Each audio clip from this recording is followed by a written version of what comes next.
Assalamualaikum warahmatullahi wabarakatuh. Saya Aris Munarif dari Forum News Network. Keputusan pemerintah untuk memberi konsesi tambang kepada ormas-ormas keagamaan terus mengundang pro kontra.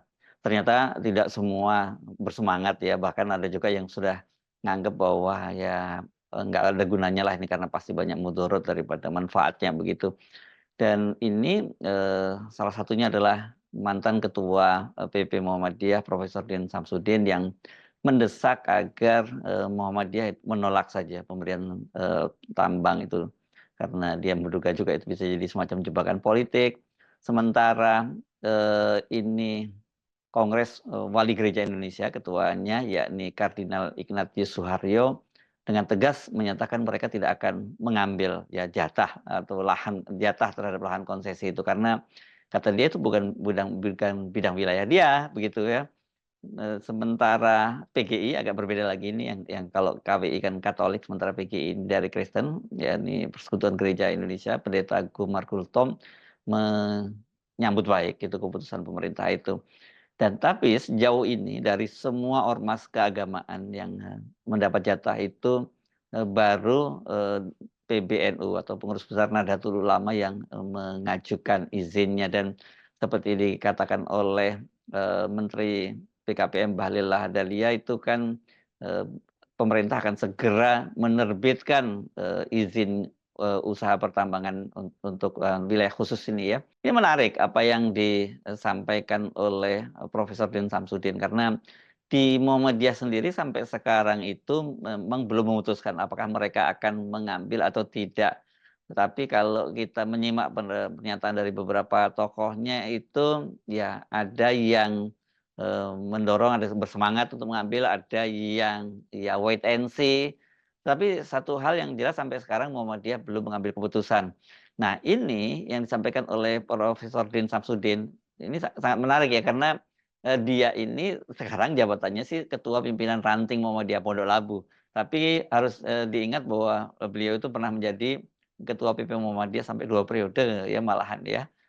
Jadi pendapatnya tidak bisa diabaikan begitu saja. Menurut Din itu ya, kalau ada ormas keagamaan untuk mengelola tambang batu bara, ya dia bilang apalagi ini yang menawarkan adalah Presiden Jokowi, ini pasti lebih banyak manfaat atau mudaratnya. Ini penting ini menarik mengapa, kalau Jokowi karena iya menurut Profesor Din itu tawaran ini sebenarnya sudah terlambat ya. Kan pemerintah baru saja menerbitkan peraturan yakni Peraturan Pemerintah Nomor 25 Tahun 2024 tentang perubahan atas, Peraturan Pemerintah Nomor 96 Tahun 2021 yang mengatur, pelaksanaan kegiatan usaha pertambangan mineral dan batu bara. Sebagai warga Muhammadiyah, saya mengusulkan kepada PP Muhammadiyah untuk menolak tawaran Menteri Bahlil, garis miring Presiden Joko Widodo. Pemberian itu lebih banyak mudarat daripada maslahatnya. Muhammadiyah itu harus menjadi penyelesai masalah bangsa, problem maker, bukan bagian dari masalah. Part of the problem itu, disampaikan oleh Din Samsudin, dalam keterangan resminya kemarin hari Rabu tanggal 5 Juni 2024. Nah ini yang penting ini, jadi sebenarnya ini soal, momentumnya juga yang dipertimbangkan oleh Din, karena menurut dia, tawaran itu sangat terlambat dan terkesan memiliki motif mengambil hati ormas. Ini berdasarkan, pengalaman Din dengan Jokowi. Dia bercerita, saat dia diminta untuk menjadi utusan khusus presiden, untuk dialog dan kerjasama antar agama dan peradaban, yang itu waktu itu, dia sempat 2 kali menolak, Din minta agar Jokowi menanggulangi ketidakadilan ekonomi antara segelintir kelompok, masyarakat, anggota masyarakat yang menguasai aset nasional di atas 60% dengan umat Islam yang terpuruk dalam bidang ekonomi. Saat itu Jokowi menjawab permintaannya katanya itu tidak mudah. Dan kepada Jokowi waktu itu Din bilang syarat tersebut mudah seandainya ada kehendak politik atau political will dari pemerintah. Waktu itu Din meminta kepada Pak Jokowi untuk memperkecil kesenjangan ekonomi, dia minta pemerintah melakukan aksi keberpihakan atau affirmative action. Nah, caranya dengan menciptakan keadilan ekonomi dan tidak hanya memberikan konsesi kepada pihak tertentu. Juga agar mau menaikkan derajat 1, 2 pengusaha muslim menjadi setara dengan Taipan. Nah, ini rupanya yang membuat dia menganggap bahwa ini terlambat ya. Kalau dulu, dia diminta katanya sulit, kenapa sekarang ini tiba-tiba saja Jokowi memutuskan untuk memberikan konsesi itu. Nah, makanya ini bisa dianggap sebagai ini ada udang di balik batu, ada semacam jebakan atau ada motif politik di, belakang keputusan pemerintah memberikan konsesi tambang kepada ormas-ormas keagamaan itu. Nah, sikap yang, tegas ini disampaikan oleh Konferensi Wali Gereja Indonesia, yang mereka menyatakan tidak akan mengajukan izin pengelolaan pertambangan itu. Seperti dikatakan oleh Ketua, KWI dan sekaligus juga Uskup Agung Jakarta, ini Profesor Ignatius Kardinal Suharyo Harjoatmodjo, hal itu bukan menjadi wilayahnya. Saya tidak tahu kalau ormas-ormas yang lain ya, tetapi di KWI tidak akan menggunakan kesempatan itu karena bukan wilayah kami untuk mencari tambang dan lainnya. Ini di Suharyo memberikan penjelasannya kepada wartawan ketika dia, selesai bersilaturahmi dengan Kanwil Kementerian Agama Jakarta, di, Jakarta Timur, kemarin. Menurut Kardinal, pengelolaan tambang itu, tidak termasuk bagian dari pelayanannya. Karena itu, ya dia sekali lagi menegaskan tidak akan mengajukan hal tersebut, maksudnya izin pertambangan itu ya. Berbeda dengan Konferensi Wali Gereja Indonesia, Ketua Umum Persekutuan Gereja-Gereja di Indonesia atau PGI, Pendeta Gumar Gultom justru mengapresiasi pemerintah yang memberikan izin tambang atau wilayah usaha pertambangan kepada ormas keagamaan. Kata dalam penilaian Gumar, ini kebijakan ini menunjukkan komitmen Presiden melibatkan sebanyak mungkin elemen masyarakat untuk mengelola kekayaan negeri. Jadi kata Pendeta Gumar Gultom ini, yang merupakan apresiasi Presiden kepada ormas keagamaan yang sejak awal telah turut berkontribusi membangun negeri ini. Gumar Gultom ini memberikan keterangan tertulisnya, kemarin juga ya pada hari Rabu tanggal 5 Juni 2024. Nah, jadi kalau kita lihat tadi, memang posisinya beda-beda ya. Muhammadiyah yang saya sebut masih belum mengambil keputusan dan kemudian, NU sudah mengajukan izin, sementara KWI tegas tidak akan mengambil, tawaran itu, sementara PGI mengapresiasi. Jadi artinya PGI juga akan mengajukan, izin itu ya. Nah, dari catatan Kementerian Investasi dan Badan Koordinasi Penanaman Modal, memang baru Pengurus Besar Nahdlatul Ulama yang sudah mengajukan permohonan izin usaha pertambangan khusus ini. Karena itu, seperti dikatakan Deputi Bidang Pengembangan Iklim Penanaman Modal, Kementerian Investasi BKPM Yuliat Tanjung, pihaknya baru akan menerbitkan IUPK, ya ini, izin usaha pertambangan khusus, jika semua syarat terpenuhi. Jadi paling cepat 15 hari diterbitkan setelah semua persyaratan terpenuhi. Jika disetujui, ormas terbesar di Indonesia itu akan mengelola tambang batu bara dengan cadangan besar di Provinsi Kalimantan Timur. Wah, ini di Kalimantan Timur juga ya rupanya lokasinya ya. Sementara Bahlil menyatakan dia memastikan akan segera menerbitkan IUP batubara untuk PBNU. Jadi ya kalau menurut Bahlil akan diterbitkan berarti syarat-syarat yang diajukan oleh PBNU sudah terpenuhi semua. Nah, soal ini pemberian izin ini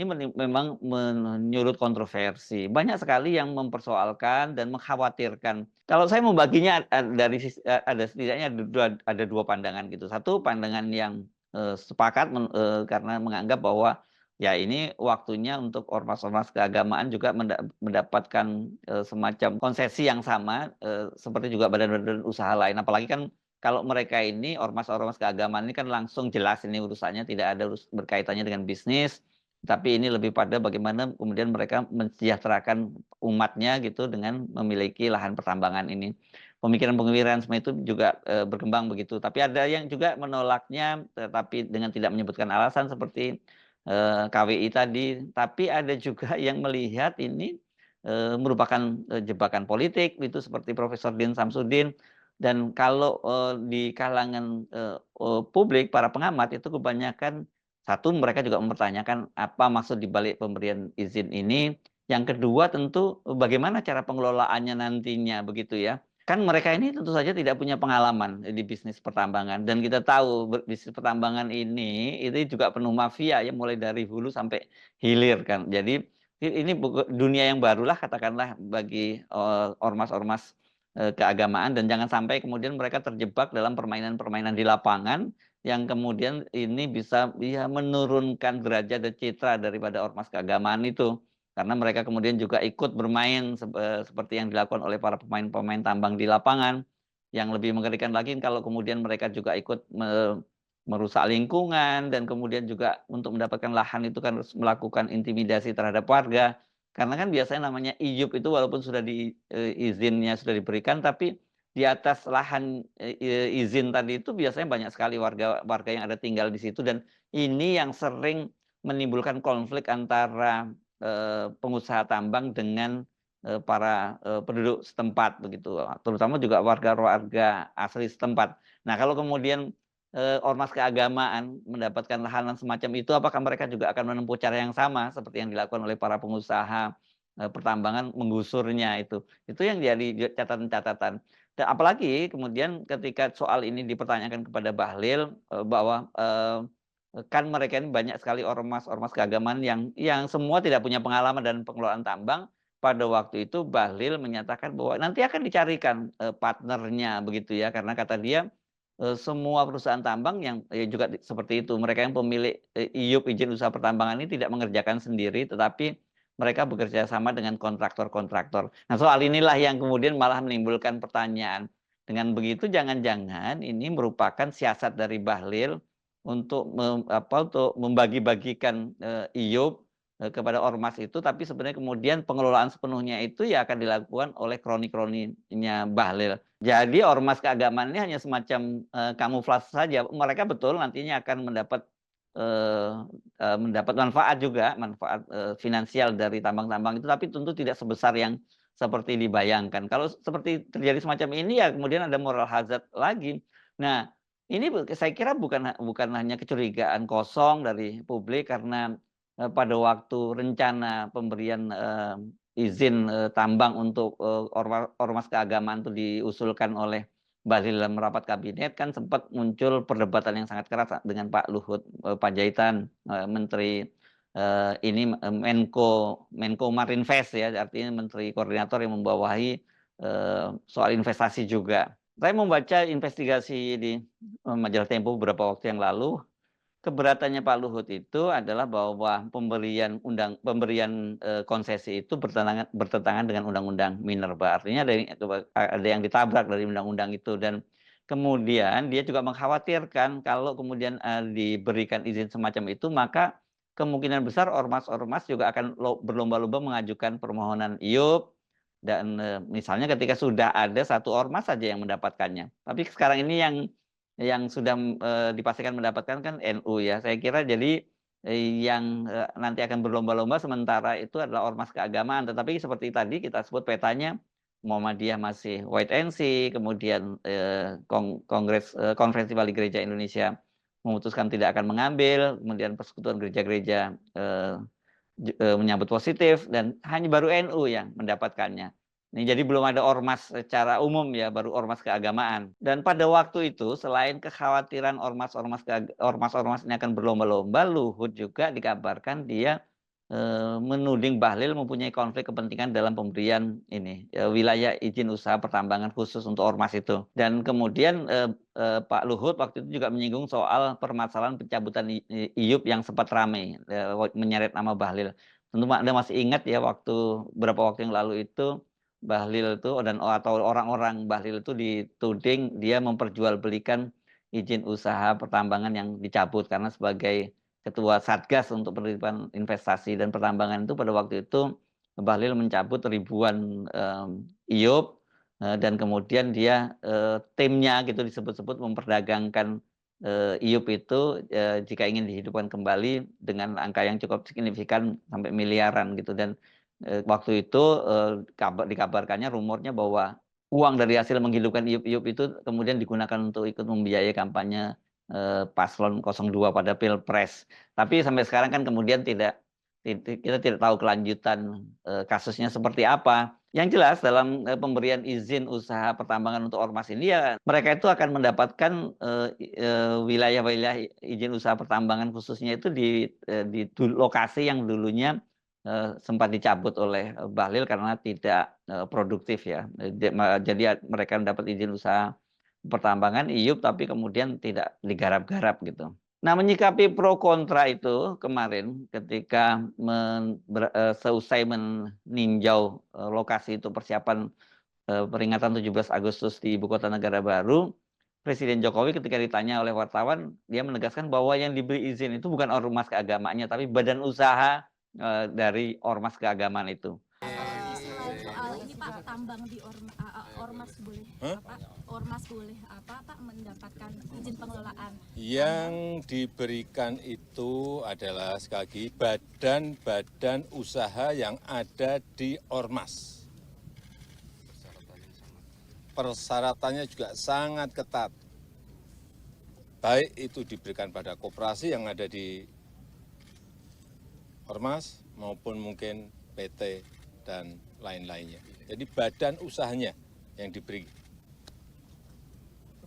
bukan ormasnya. Nah, ini lain lagi nih yang disebutkan oleh Pak Jokowi, disebutkan badan usaha dari ormas keagamaan, kan tidak semua badan ormas keagamaan itu punya badan usaha ya. Kalau Muhammadiyah misalnya itu memang disebut badan usaha atau amal usaha Muhammadiyah, kalau di Muhammadiyah disebutnya AUM begitu, itu terdiri sekolah, rumah sakit, dan juga beberapa bisnis yang lainnya.